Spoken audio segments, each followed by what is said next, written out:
When it comes to heart rate variability, I look at my trend over the last week, and then I look at my trend over the last month. Once I see that there's a dip somewhere, I want to ask myself two questions. Did the dip come because of a poor sleep quality? And notice how I said sleep quality, not duration. And then if it did not come because of a poor sleep quality, did it come because of an extreme or hard workout? If the answer to both of those are no, that means that I'm having that drop or that dip because some type of mental, emotional, or spiritual stressor that I have to take a deeper look into. Because your body does not know the difference between mental, physical, spiritual, emotional, real or perceived, positive, negative, past, present, or future stressors. Has no clue the idea, no clue the difference.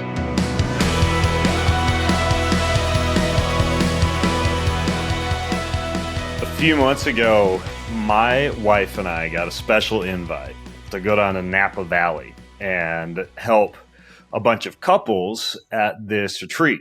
It was called the Couples Collective, run by this organization called Own It.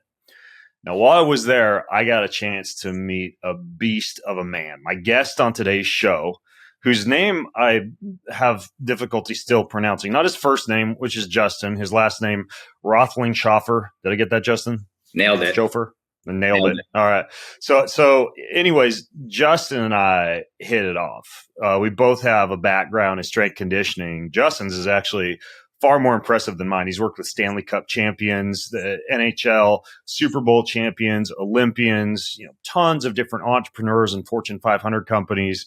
And man, we wound up working out together and hanging out and chatting about all things physical and mental and spiritual. And a couple months later, Justin published a book that I just finished reading, The Power of Ownership. And so we've got a lot to talk about because his book was absolutely fantastic. And Justin, I want to talk with you about the book, but also I wanted to fill you in on something that I started doing this morning. I'll let you guess if you want to. It has to do with the physical part of ownership. I have no idea. It's something you told me about and kind of sort of challenged me to. And I decided to sign up for a Spartan DEKA FIT. Love that. With my sons in Austin, Texas in June. For people who don't know what the DEKA FIT is, you've done the race, so you explain to people. So the DEKA FIT has been, Yancey Culp was the one that started it. And what he really wanted to do was make everybody available to have a start line. So when you think about marathons, triathlons, even the traditional Spartan races, extremely grueling. And a lot of times people don't even want to step in. And so what a DEKA FIT is it's 10 different strength or power-based exercises. And in between each strength or power-based exercise, you run a half a mile, you run 500 meters. And so it's this unique combination of strength, power, and aerobic fitness, kind of what they call now your hybrid athlete. And anybody can do it. And so the coolest part about this is you've got these elite hybrid runners who are going to go and be in like your elite heats. And then you've got people who are stepping up to their very first start line who are looking at just losing some weight. You've got some people who are 200, 300, 400 pounds that are lining up to these start lines and going through and finishing something for the first time in their life. And it's just amazing to see the breakthrough that happens in these events. But 10 events, 500 meters in between. And it's a red line push. Yeah, it's like 20 events, really. And each one, even just in prepping for it and training and getting my rowing machine set up. And this morning I was banging out I think I did the 25 calories on the air bike, the burpee with the overhead press with the heavy, I use a sandbag, and I did the 500 meter ski erg.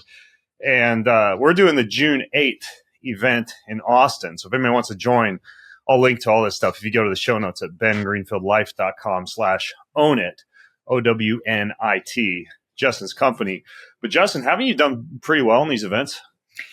Yeah, so it's pretty cool. Humble brag, Chance, man. Humble brag. They've got three different opportunities. So you've got what they call the DEKA FIT, they've got the DEKA Mile, and then they've got the DEKA Strong. And so the DEKA FIT has 500 meter runs in between. The DEKA mile has 200 meters between. So it's a total of 1 mile that you're running.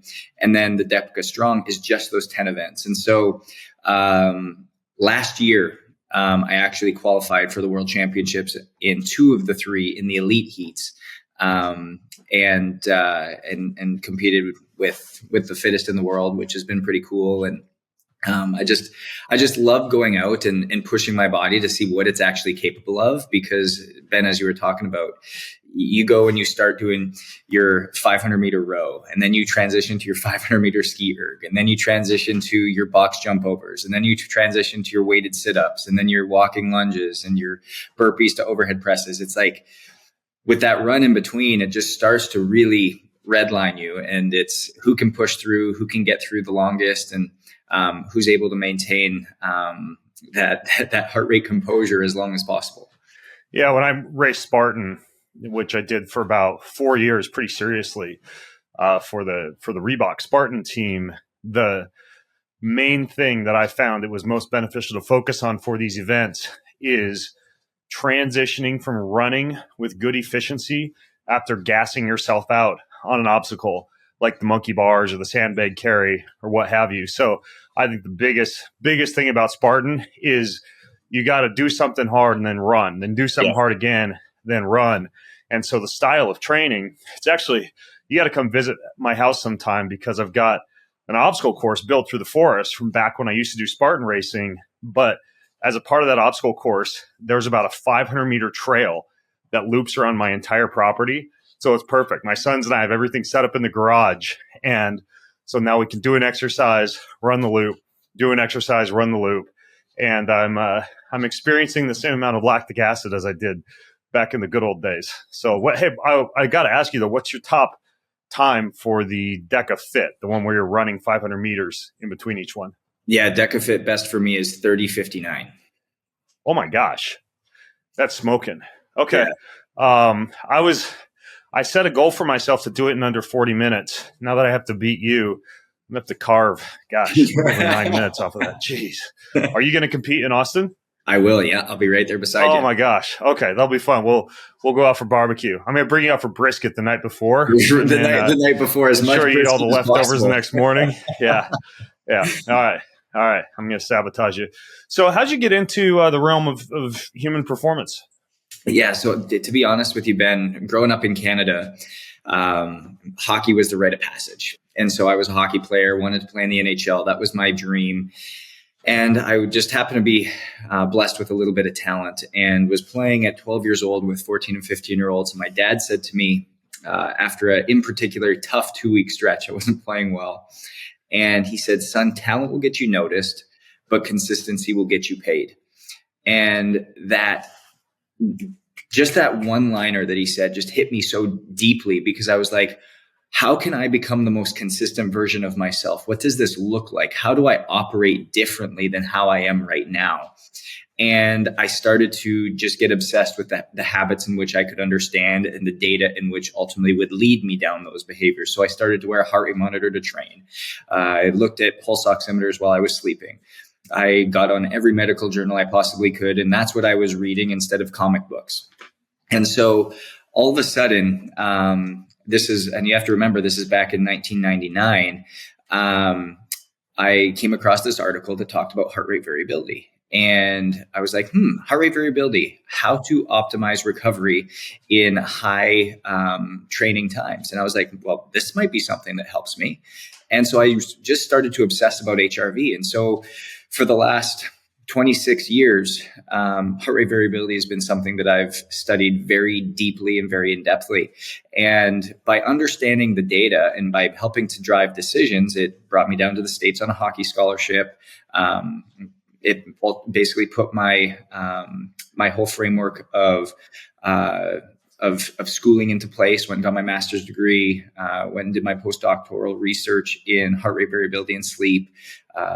Went and got my massage therapy license. All the things, like I wanted to learn about the body. I was just obsessed in this space. And after stepping out of the NCAA and into the NHL as health and performance coach, it was that moment that I also realized We have all of this information. We have all of this data, but we're not actually using it.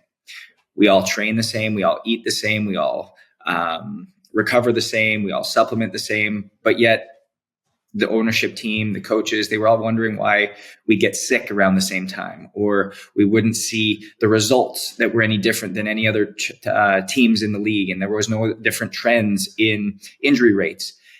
And the moment that we started to use data to make decisions, to drive decisions, to determine how we trained, to determine how we recovered, to determine what we did day to day, to determine how we supplemented or how each player ate differently, we all of a sudden became the least injured team in the league, the least sick team in the league, and we started to perform better as a result. Well, fast forward about 8 years, and after having run the health and performance for the best athletes in the world, I realized myself that I had failed to do that for me. And what I mean by that was I was still fit. I was still running all these races. I was still winning world championships. I was doing all of these things, but I had brain fog. I had fatigue that I had never had before. I wasn't sleeping. And it was, I deep down knew innately that something was wrong. I went to all the docs. I went to all the functional medicine specialists. I went to all the naturopaths. They all gave me their big tests that I needed to do. They all gave me their supplement protocol. They all gave me their magic potion that I was supposed to go off of. Everybody told me I was healthy, that they didn't know what was wrong, but I knew deep down that something wasn't right. I'll never forget, I was in Chicago, had just finished a workout, picked up a medicine ball and went to go put it back on a rack. It was at the hotel at the time. And my mind started to spin. The room started to turn. And I fell. And the next thing I remember is I was laying face up on a bed. Oh, wow. And I said to the person in the room, it was my wife, and I said, I can't continue like this. There's something wrong. I went and I got a colonoscopy and an endoscopy. They found 4 polyps, all precancerous in my colon. And they found an ulcer the size of a quarter, also precancerous in my stomach. And he said, Justin, I'm so sorry. Had we not done this, you would not have seen your 35th birthday. And I was 32. And it was at that moment, again, that it hit me. And the Lord just spoke so deeply to me. He said, at what point are you going to stop serving the audience that you want to and start serving the audience that I've called you to? And I knew that the problem that we were solving for those NHL athletes was not an athlete problem, but rather a human problem. How do you take ownership of your health? How do you allow data to drive decisions? How do you get more versed on what's going on internally so that you can ultimately take ownership and feel confident in the actions, the behaviors that you're stepping into to just have great health so you can have longevity, just like my father told me when I was 12, and I was using that in the direction of athletic performance rather than just health as a whole. Wow. Did you have an awareness of any type of genetic predisposition to cancer or anything like that? Nothing. It was, and when I look back on it, Ben, even asking my parents, like after as having it so young, 32, I said to my parents, I said, do you guys have any of this? Is this hereditary? Is there, when's the last time you guys have gone? I suggest you go. And my parents literally would go, oh my gosh, they went right after, nothing. And so the docs literally had no idea where they had come from. And when I sat back and I got real honest with myself, and this is how I say this often on platforms and even talk about this in my book, is you either earn your health or you earn your illness. And for me, if I looked at how I was living over the course of those last 8 years, it was high stress, high pressure, not very good sleep. I go out and I drink on a regular basis. I would not, yes, I would train hard. Yes, I would push my body to the limits, but I wasn't recovering well. I wasn't focused on that because I was so focused on doing it for everybody else, which I think a lot of leaders, a lot of business owners can really relate to, is because you're trying to do something that you're on mission for. And so I want to help you own your health and have this mission without having to give up your health, because we can have it all. It just requires knowing and understanding what really matters and understanding your body in an in-depth way. When you said that the Lord spoke to you, we had an interesting discussion in Napa Valley about the way that you sense or feel or hear that. What's that actually like when you say something like the Lord spoke to you? Yeah. So it's a really great question. And I hear from him often. When I say often, I should say daily. But it comes from a very deep level of intention of being still and being silent. And I always start the first 30 minutes of my day is sitting in a sauna, and I don't listen to music, don't listen to podcasts, I don't even read, don't journal. I literally just open and I say, Lord, what do you want me to hear today? And then I become silent. And Erwin McManus says it really well. He goes, so many people interfere and conflict with hearing the voice of God is because they constantly think that it's going to be Ben, this is the Lord talking to you. But instead, when we get on the frequency of the Lord, he just starts speaking through imagination, through creativity, through epiphanies, through connecting the dots through our neurological system and having these mental breakthroughs. And so every single day, as I'm quiet, I get these new ideas. I get these new found understandings, these epiphanies that quite frankly wouldn't hit before. And so on this particular day, coming out of the hospital, I'm laying in there after hearing this news. And I was like, what? First off, I was like, why me? Like, why now? Like, I'm so healthy in how I live. And number one, it was to redirect my path and say, hey, you can do better. But number two, it was to take me I firmly believe to take me out of the arena in which I was playing, which was the National Hockey League. Because if I was actually honest with myself, being there and continuing to stay there was more for my ego than it had to do about me serving other people. And I found my worth in the NHL logo on my chest. I found my identity in that rather than truly serving up to serve people in a bigger way. And so I think that was my wake up call. And just the clarity that I had of, hey, it's time to serve the people that you were called to, not just the audience that you want to serve, the one that makes you feel good, the one that gives you this sense of comfort, the sense of meaning, the sense of pride, but put that to the side. And what does it look like to actually help serve and make an impact on a much larger scale of people? Yeah, I think that a lot of people who have a spiritual practice or a morning routine that involves some kind of connection to God wind up doing a lot of talking, a lot of jabbering, a lot of thank you for this. May I please have that? Help so-and-so. And don't actually consider the fact that a relationship is a two-way street of communication. And carving out that time for the silence is such a neglected part, even for me on many busy weeks of a spiritual practice, because it's easy. I think it's easy to open your mouth and talk to God. It's harder to just sit down, especially in this era where there's so many distractions, to actually listen. When you first started doing that practice of sitting for a half hour, or if you've recommended this to other people, I'm just curious what the feedback is. Did it just drive you as like a hard charging high achiever, kind of batshit crazy to just sit there? So that's why I actually double it up with either sitting in my PEMF chair or 90% of the time sitting in the sauna, is because I can get something done where I feel like I'm getting put into, like I'm doing something for my body, doing something else that needs to be done as well. So doubling up with that helped me feel more relaxed while in the moment and allows me to be more present and actually hear, because I've got this acronym that I utilize that allows me just to wake up to the sound of his voice, which is slow is smooth, but smooth is fast, where the concept of slow is stillness, silence, surrender, gives you the chance to listen so that you have the opportunity to be obedient and gain the wisdom for how to gain his will. And so stillness, silence, surrender, listen, obedience, wisdom for his will.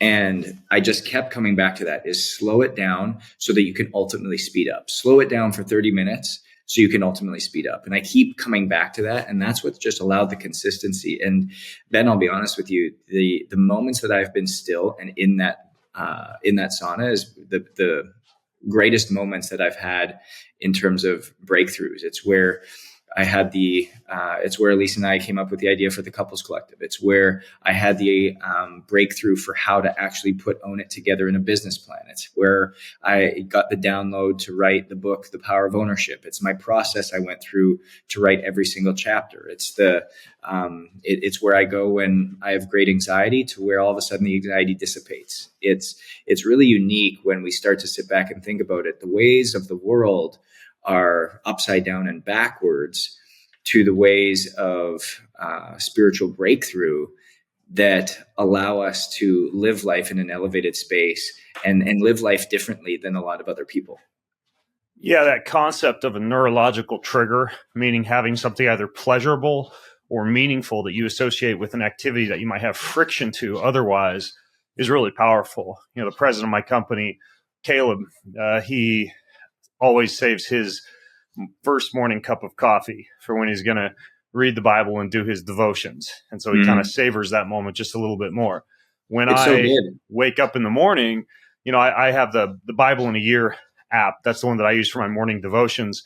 It's always a better experience, deeper, meaningful, and longer when I haul my tired ass out of bed and go all the way down to the basement and sit in my PMF chair with the biocharger on, because it sounds kind of selfish in a way. I don't think God minds, if you're doing something for your body. Some people like to go on a walk, some people save it for their morning commute or their drive to work, but I'll, stay with that morning practice for 25, 30 minutes. Whereas if I do it when I'm lying up in bed, it's like 10 to 15 minutes. So, it is a really good tip to associate something that you kind of might be doing anyways to make your body better with something that makes your spirit better, particularly if it involves patience and sitting in the still small silence, Totally. There's two concepts that we talk about often in creating longevity within a habit. Number one is to decrease limbic friction. So limbic friction is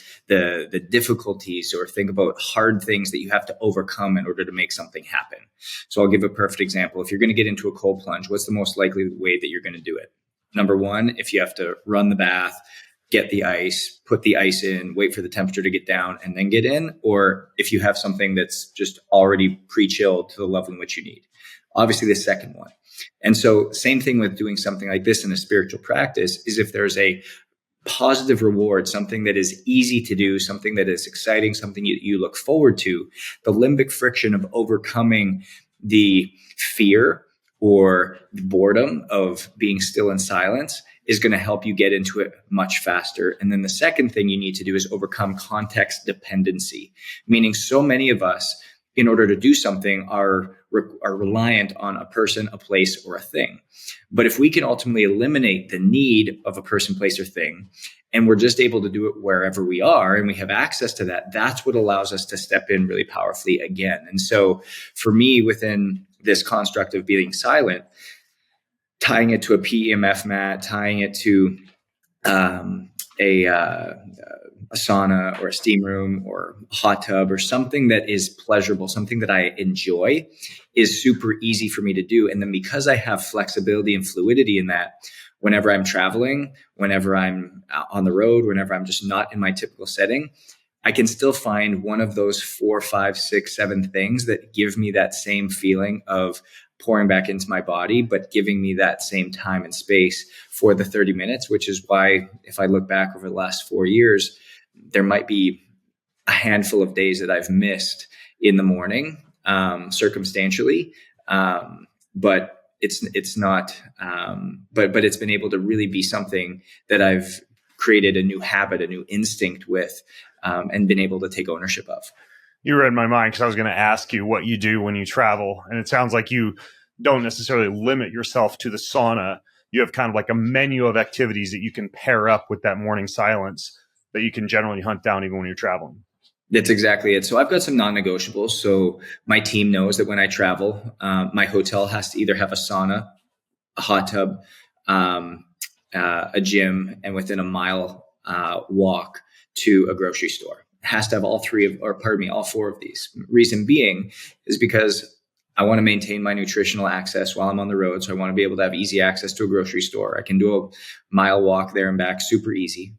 Number two, a gym, so that I can have access to my daily workouts that don't take an impact while I travel, because I travel often. And then either a hot tub or a sauna, one of the two, so that I can, again, get my morning quiet time in. And so if I'm able to hit those three things wherever I am, that becomes really, really simple and really easy. I travel with a small roll up, red light and PEMF mat. So that makes it easy. If I just want to roll it out of bed and lay down on it, that's super easy to get that done as well. But again, giving yourself options and choice is what allows for a higher level of success as well. You're not rigid and reliant on a person, place, or thing, but making sure that, again, that you have ownership of that. And the coolest part about this, now tracking heart rate variability, is on days that I am consistent with this. And consistent meaning getting my quiet time in and getting into a sauna, preferably. My HRV is 10% higher than when I don't do it in the sauna. PEMF mat, it's about 5% higher. And if I just simply am quiet and in a state of quiet, it's about 2% higher. So again, I'm able to track exactly what benefits my body, gets me into those greater parasympathetic states, regulates out my nervous system a little bit better, and prepares me for the day so I have capacity to serve people better. That's ultimately where I love to lean in. Well, you're a DEKA FIT world champion, so I feel like you should probably up the grocery store to about 2 miles instead of 1. But besides that, that's actually pretty good tips for travel and some of the criteria for a hotel. I really like that. I might have to adapt that with my executive assistant. So the HRV is interesting. I've talked about it many times in podcasts and in articles before, this idea of paying attention to not necessarily just your heart rate, but the delta between your heartbeats, that individual beat-to-beat variation that, when high, can correlate to good nervous system management and overall recovery, and even be a very good predictor of onset of injury and illness. I mean, even during COVID, they were able to find that drops in HRV correlated to viral infection in athletes and executives, including myself, right? If you push through a low HRV, unless you're intentionally doing so to somehow dig yourself into a hole, and then from a sports periodization standpoint, kind of super compensate, and during recovery, achieve levels of fitness higher than you would have been able to achieve if you hadn't dug yourself into a little bit of a low HRV hole, you generally want to really pay attention to that number. And if it's low, adjust your training plan accordingly. I do that with all the clients who I work with. I think you do also. You pay attention to the HRV and kind of tweak the training plan accordingly, depending on what you see. But for you yourself, Justin, what are you looking at? Like when you get up in the morning or when you're analyzing your data at the end of the week, what nitty-gritty kind of parameters of HRV are you paying the most attention to? Yeah, it's a really good question. So when it comes to heart rate variability, I look at my trend over the last week, and then I look at my trend over the last month. Those are the two things that I always want to identify with.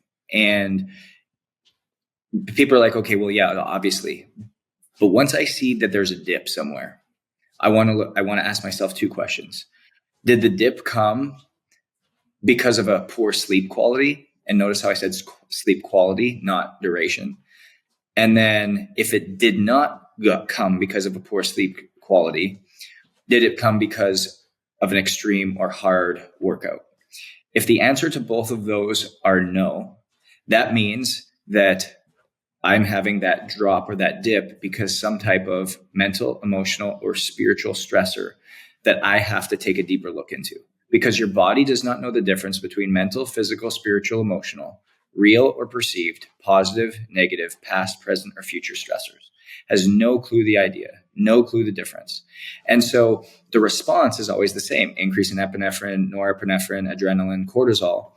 And if we look at kind of the co-sequencing of health breakdown, we have chronic stress, which can be indicated by heart rate variability, leads to cellular deficiencies, vitamins, minerals, and amino acids, which leads to symptoms that we often consider normal: headache, brain fog, inability to sleep, low energy levels, etc., which lead to chronic illness. And chronic illness being the leading cause of death in the United States right now at 71%, is ultimately something that is earned through operating that way. And that was something that I led to myself to over the course of that story that I told you over the course of 8 years in the NHL and that precancerous diagnosis. And so at that point, that is where I start looking every single day. Where are the stressors that I'm taking on? What does this look like? What has my week been like? How intentional have I been?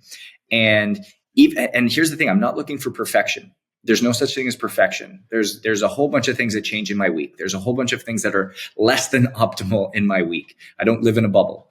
I'm an entrepreneur and somebody who travels and somebody who's got a family and just like you.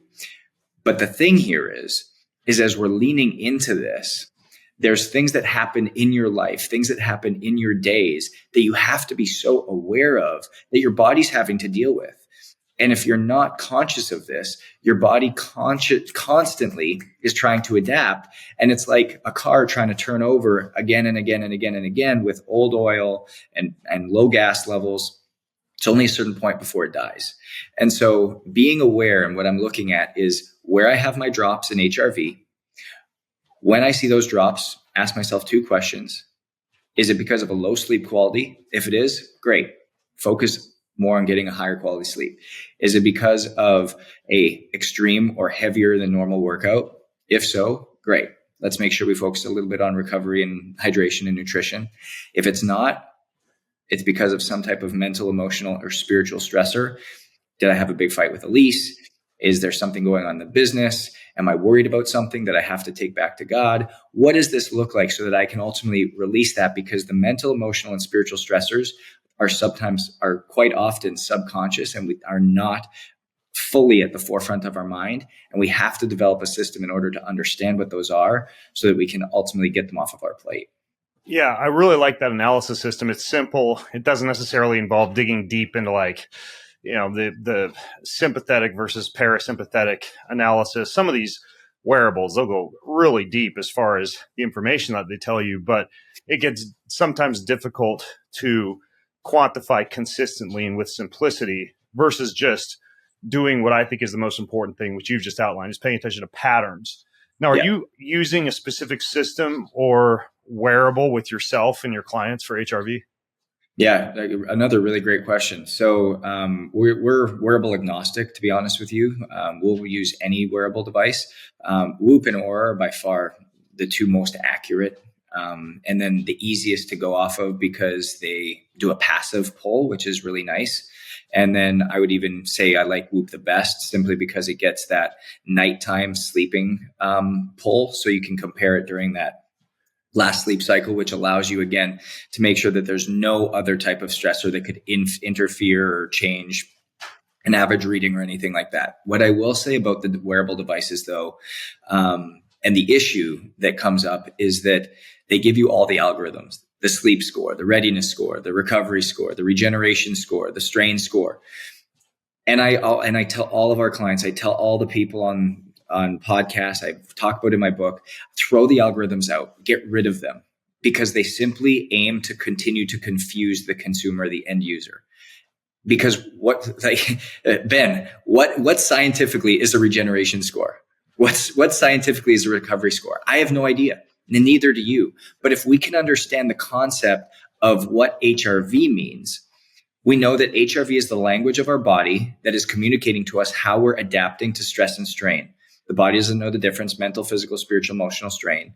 And so if we see it drop, by definition, we know, hey, there's something going on. How can I look into this more? How can I ask a better question about what my body's going through so it can empower me, equip me, and educate me on this vessel that I'm living in to take greater ownership of the habits, the behaviors, and the lifestyle I'm living to continue to push me forward with greater capacity? That's the question I always want to know. Yeah, so I think the value of the algorithm, if you're looking like a strain score or a stress index or something like that, that goes beyond just whether or not your HRV is high or low, is it's pulling in sleep, body temperature, the previous day's exercise performance, heart rate, sometimes pulse oximetry. So are you saying that you don't even like that idea of just like clumping all of that together to give somebody a basic score based on more than just HRV? Yes, exactly. Because if think about this, I've seen it thousands of times now where somebody goes, I've got a red recovery score, but I feel great. I slept really well last night. And it's just because I had a really hard workout that was abnormally high. And so in their mind, immediately they're like, oh, well, today I'm not going to perform well, or today I should not work out, or today, which actually doesn't mean any of those things. If you even look at the case of where HRV is or where their capacity actually is long term. And so this is why I love looking at the HRV trend more specifically and looking at the baseline numbers. And when you understand HRV, you realize that this literally becomes the best, most holistic metric to understand health in a holistic way as to how your body's handling stress. Because I've seen it so many times, Ben, and I encourage people out there. Go and I'll give you 3 scenarios. Go and train normally, and then go change your training status. So when I was training for the Miami Marathon that happened back in November, I had never really run long distance in about 4 or 5 years. And all of a sudden I did my first 13.8 mile training run in a long time. And the next day I had a recovery score of, I think, 12%. But my HRV stayed high. My HRV stayed in a really positive space, meaning that the next day again, I did a normal training run. I encourage somebody else to go and change up your alcohol consumption, where maybe you have, maybe you aren't a drinker. I don't drink. And so if all of a sudden I had 1 or 2 glasses of wine on any given night, I would wake up the next day, my recovery score would be tanked. But even though my HRV level may drop slightly, it may not drop as heavy as what your recovery score indicates.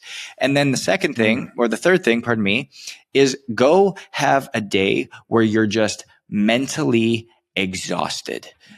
Meeting back to back to back to back to back, making heavy decisions all day long. And maybe you get in a couple heated discussions or heavy arguments throughout the day. The next day, your HRV score will likely be plummeted, but your recovery score may not actually indicate that very much because it has a difficulty of picking that up because you slept well and these other things. But the next day you wake up and you feel like you are hungover and you've just been hit by a truck. Heart rate variability is the best, most holistic number that we can that our body uses, and it's extremely sensitive, which is really what I love about it, because it's become such a powerful number to look at how our body's handling the stress and strain we're exposing it to. And it can give us so much valuable wisdom, not just information, but wisdom to understand our bodies better, to make more educated and empowered decisions. So you're just basically reducing noise and introducing clarity by cutting straight to the HRV data. 100%. And I think so often what happens is people that really don't understand the data, what do? They want more. They want to put more in there. They want to put more information in there, because if you can't explain it, just confuse somebody. And at that point, it's like, oh, well, I guess we have to take that knowledge. I guess we have to take that understanding and that wisdom side. And so because HRV is so all-encompassing and so indicative, if we can simplify it to a single number, not an algorithm, but a single number, and then understand what that number means to you versus what it means to me, versus what it means to my wife versus what it means to your wife, very different. And so that's, again, increases the individuality, increases the personalization of it, and then the utilization of that number to make decisions on what habits or what lifestyle actions or what behaviors we put into place the next day. And it starts to create some real powerful behavior change, because I'll give you another perfect example. We've had thousands of clients come through, and they come through and we're talking about health behaviors, right? Everybody talks about how, oh, you need to exercise more. You need to focus more on portion sizes. You need to focus a little bit more on getting quality sleep. You need to make sure you're hydrated. None of that's sexy. None of that's like, oh, I want to sign up for that. That's what I want to do. I want to create that change. But then all of a sudden, when you're able to equate a single number to something, it changes somebody's perspective immediately. This individual loved cigars, loved his wine. He's like, Justin, I run 3 marathons a year. I'm healthy. I feel good. I run 3 marathons a year. I'm running. But I love my cigars and I love my red wine, and it's not impacting me negatively because my marathon times keep getting better. I said, well, what if we just put some data to it? What if we got rid of the emotion? What if we got rid of the opinions? What if we got rid of the feelings? And we just went with data. Let's see what the data tells us. Well, this individual stayed on the same training regimen that he was operating with. And I said, I want you to do it your way for a month. And then we're going to do it my way for a month. And we're going to see the difference. He goes, okay. He did it his way. HRV average around 55. Sleep quality score. When we think about sleep quality, REM and slow wave sleep are the quality sleep stages out of the 4: slow wave, REM sleep, light, and wake cycles in our sleep quality. To talk about sleep quality, we want about 40 to 50% in REM and slow wave. That determines sleep quality versus quantity. His sleep quality was around 32%.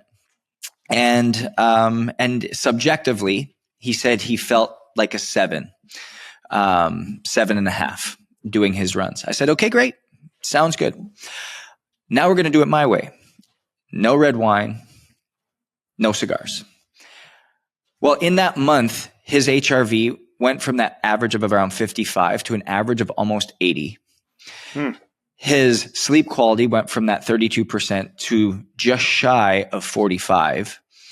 And that 7.5 that he was talking about before, he goes, bro, that 7.5 was not 7.5. That was like a 3.5. Because right now I feel like a real 7.5 or 8. And so having a single metric to go off of and understand, man, I can do more, increases my capacity. And I see quantifiably in a single number, a single metric as to the impact overnight of what happens when I have it versus when I don't. It opened up his eyes in a big, big way. And so that's the power that having data to make decisions can actually empower you in a bigger, bigger way. Have you ever experimented with any of these vagal nerve stimulators that use typically an electrical signal or red light to tone the vagus nerve? So I have, and I don't know. It's inconclusive. I don't necessarily have an opinion one way or the other, because when I was utilizing it, I've got so many, I would say, routines and behaviors set up, like my sauna in the morning, my PEMF mat, my red light, my 8 sleep on my bed to control temperature, these types of things throughout the day. So I didn't notice a massive impact of the vagal nerve stimulator because I had so many behaviors that ultimately are constantly trying to regulate out nervous system throughout the day. And I'm conscious and aware of it. The other thing that I think about in that is it almost feels like a hack to me. And what I mean by a hack is it's like we're trying to video game our bodies. And I don't like the concept of trying to video game our bodies. I'm just trying to get a better score. No, you're not just trying to get a better score. You're trying to live better. How do I help you live better so that you have a greater capacity to have the impact and do the things that you're wanting to do?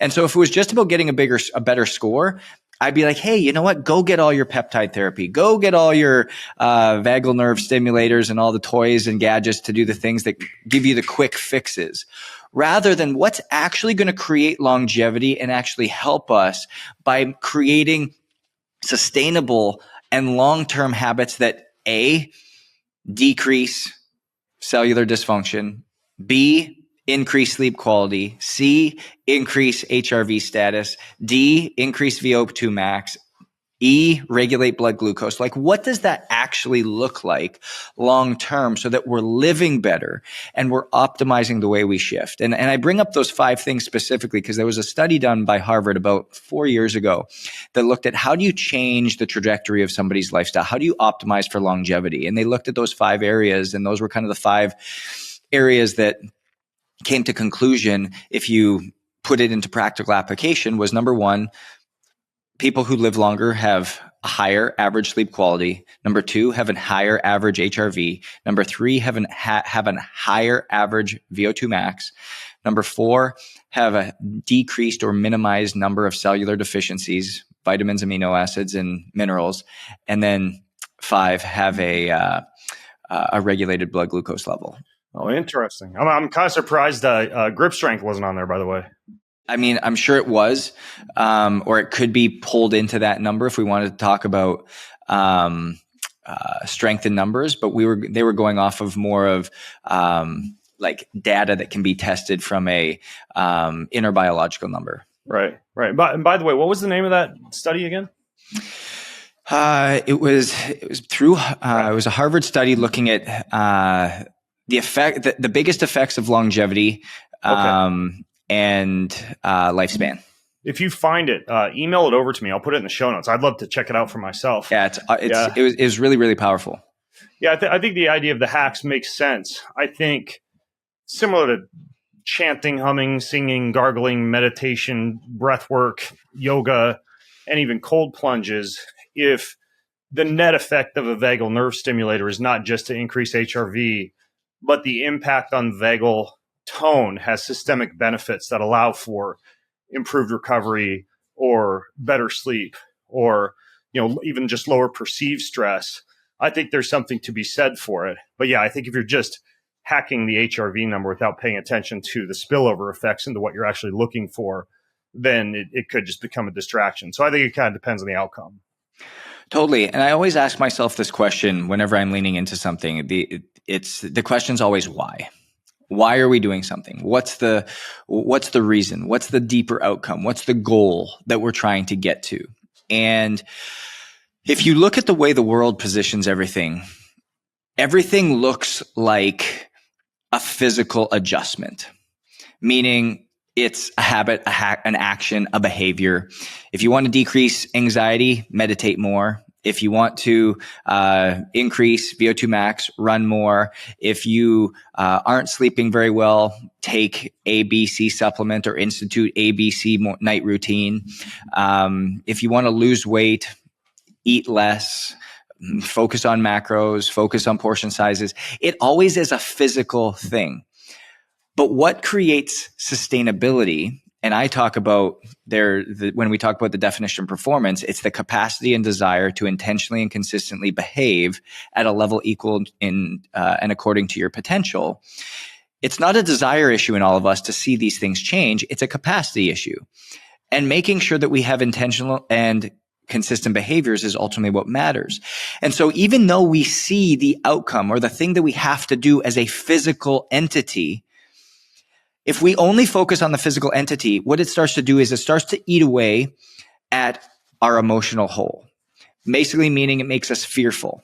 There's a lot of people out there that are fearful about stepping into a certain pattern. They're fearful about stepping into being quiet with themselves. They're fearful of stepping up to a start line. They're fearful about not being consistent enough. That fear leads to these thoughts and beliefs of I'm not good enough. I'm not worthy. I'll never make it. I can't do something like this. I wasn't made for this. I'm not far enough along, which only further separates you from your spiritual calling or what it is that you were ultimately created to do. Now, if we flip it on its head and we say, hey, what is my identity in what I've been called to do? Meaning, what is God's view of me? When we get super clear on that, that ultimately renews our mind, going, no, I am exactly where I need to be. I'm doing exactly what I need to do. I am just in the place in which I'm supposed to be at.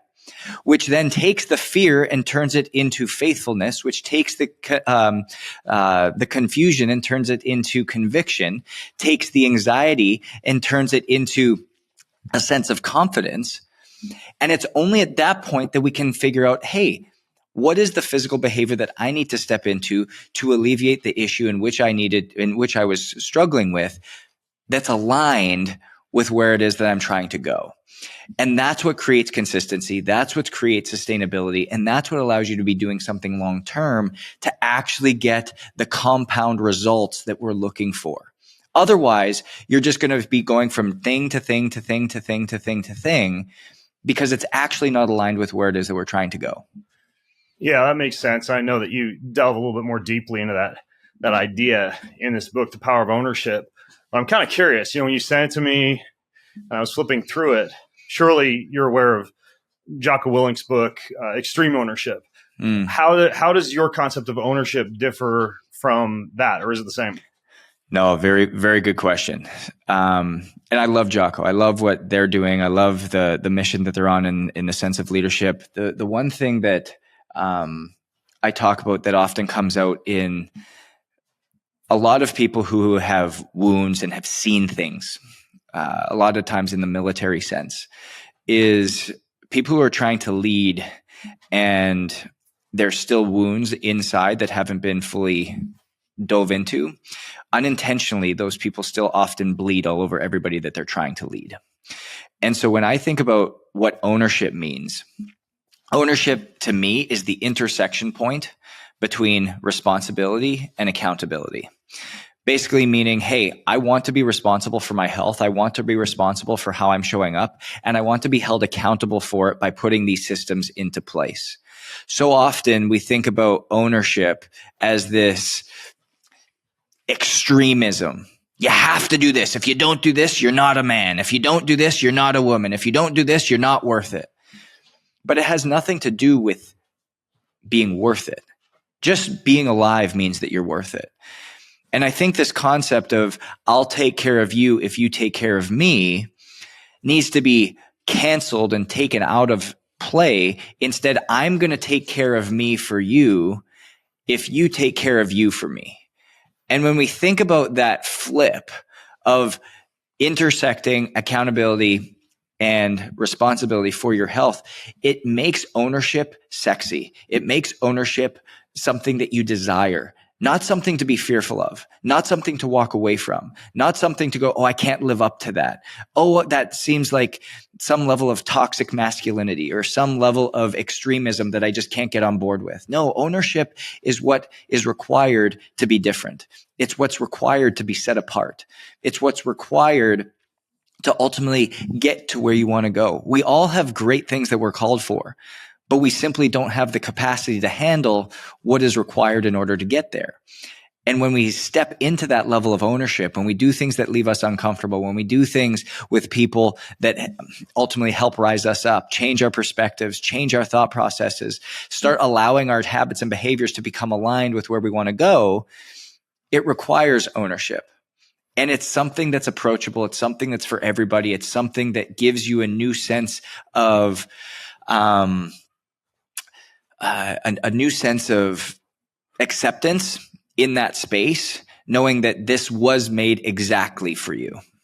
So coming full circle to that, let's say something like a DEKA FIT. Maybe someone was listening to our introduction, like, I want to do one of those. What would be an example of using that style of ownership to tackle a race like that or commit to a race like that? Yeah. So in that level, it would be, okay, I'm going to sign up for something like this. I'm going to step out of my comfort zone and I'm going to step up to that finish line or step up to that start line, having gone through a state of preparation. I'm going to get a group of people together and I'm going to start doing a 1 mile run every single morning. Somebody that maybe isn't, and I'm going off somebody who's never done something like this. I'm going to start getting a couple people together and we're going to do a 1 mile run every single morning. Hey, I've signed up for the race. There's my accountability metric. Number 2, I've taken the responsibility to put a group together that's going to, again, in turn, hold me even further accountable to what I'm doing.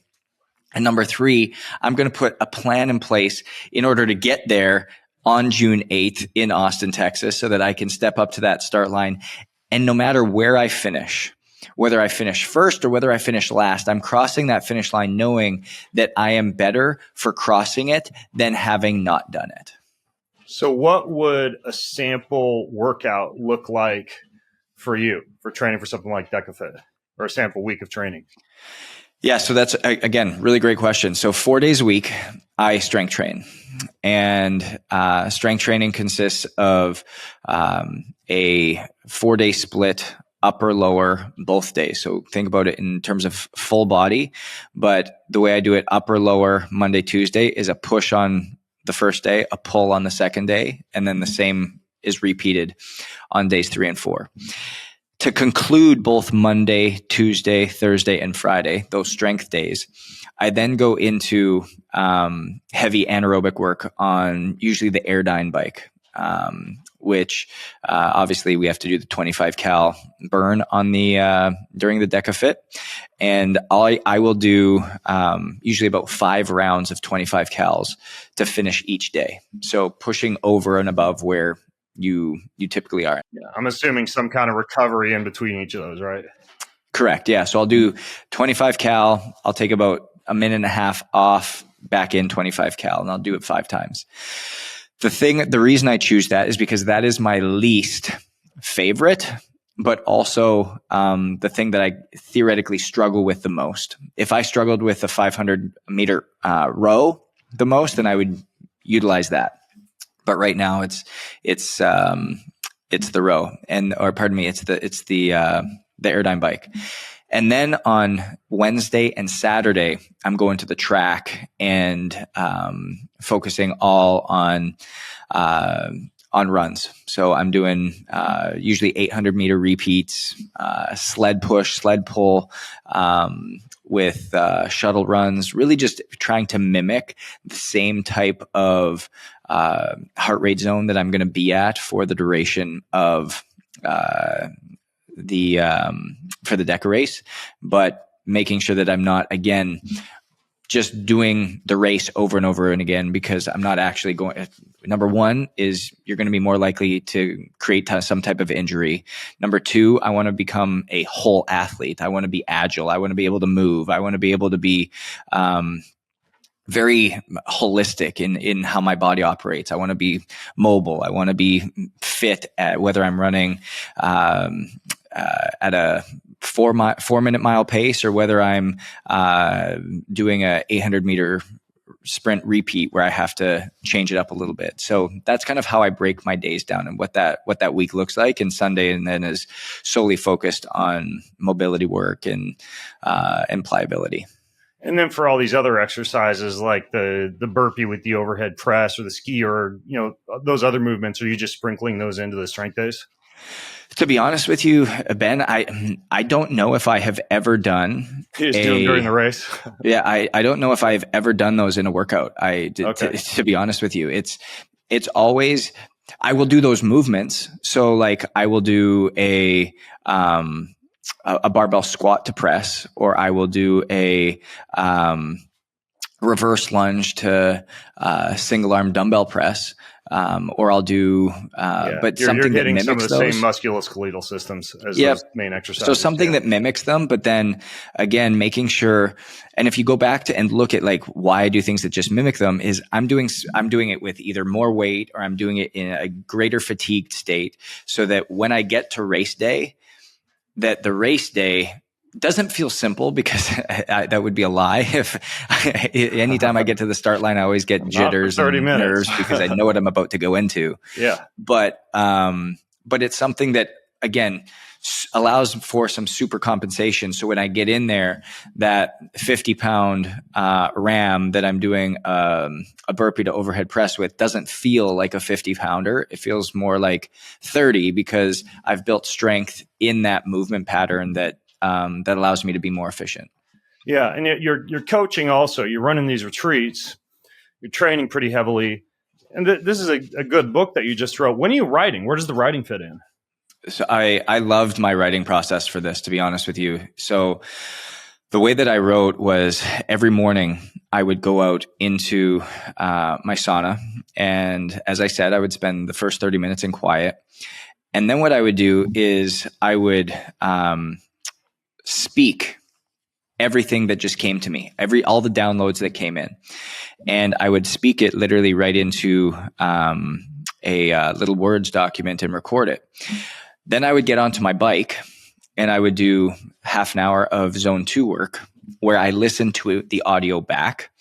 And then I had a 3-hour block, first 3-hour block in my morning from about 7 to 10, where I would just go in and I would write. So I've now had the opportunity to speak it. I've had the opportunity to listen to it back. And now I'm going to go write for the first 3 hours of my day. I would do that 5 days a week. did it for about 4 months. And that's how that book ultimately came to fruition, leading into the editing process. That's great. It's like neurological priming leading into an on-ramp to a 3-hour deep work cycle consistently. What'd you say, 4 days a week? 5 days a week. And that was until the book was finished. I think a lot of people will just step in front of the blank Word document and try and figure out what to write. You're pretty intentional in terms of what you're doing leading up to the actual writing process. Extremely. Yeah. And that end level of intentionality came obviously with practice and experience. And I've said, like, from day one, I get my greatest downloads and my clearest thought processes during my sauna and quiet time. And so if I wanted to make sure that this book was most impactful, had the densest information, that was easy to read, that was clear, that was fun, that was entertaining, that would actually serve people, I had to make sure that it was done during that time. And the cool part about it was, as I finished writing, Ben, and I tell this story often, I finished writing, I got to the very end. It was about 5 days before the editorial deadline was up. And again, I got this download from the Lord. He said, "That is not the book I asked you to write." And I was like, nah, I'm just going to submit it anyways. It's like, that's just my like self-sabotage and my self-doubt coming. And I said to Elise, I said, this is what I heard. She goes, "Just sit on it." So I sat on it for a night. I woke up next day, still had that same feeling. Went to bed the following night. I woke up at 11:45 and I said, I've got to change it. And I sat down at my table. I printed it all out. I had sticky notes all over everything. I had things crossed out. I had certain papers rearranged. It looked like a mad scientist in the kitchen. And 52 hours later, I had changed some of the stories. I had made it a little bit more playful in nature. I had made it the stories more relatable, not so much about me and my story, but about you and how does this relate to you and what does this actually look like.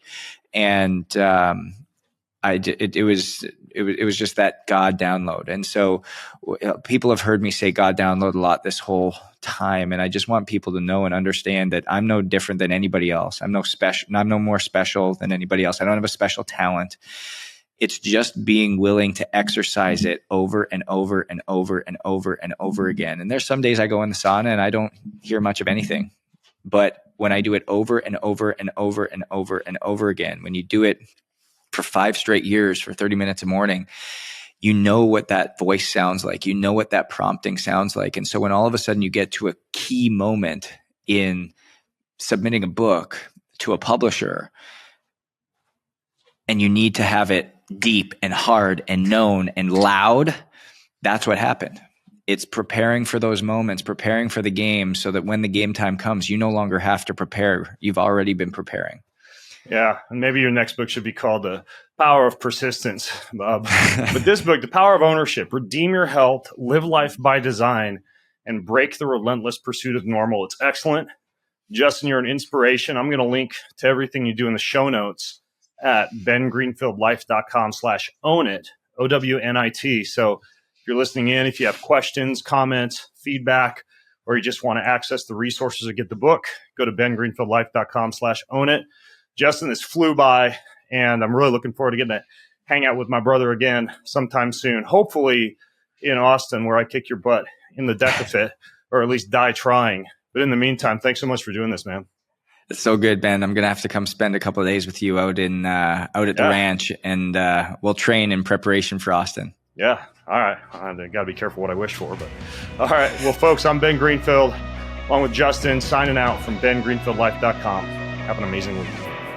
Do you want free access to comprehensive show notes, my weekly roundup newsletter, cutting edge research and articles, top recommendations from me for everything that you need to hack your life, and a whole lot more?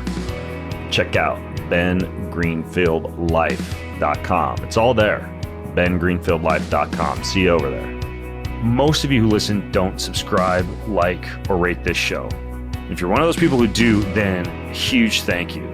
But here's why it's important to subscribe, like, and or rate this show. If you do that, that means we get more eyeballs, we get higher rankings, and the bigger the Ben Greenfield Life Show gets, the bigger and better the guests get, and the better the content I'm able to deliver to you.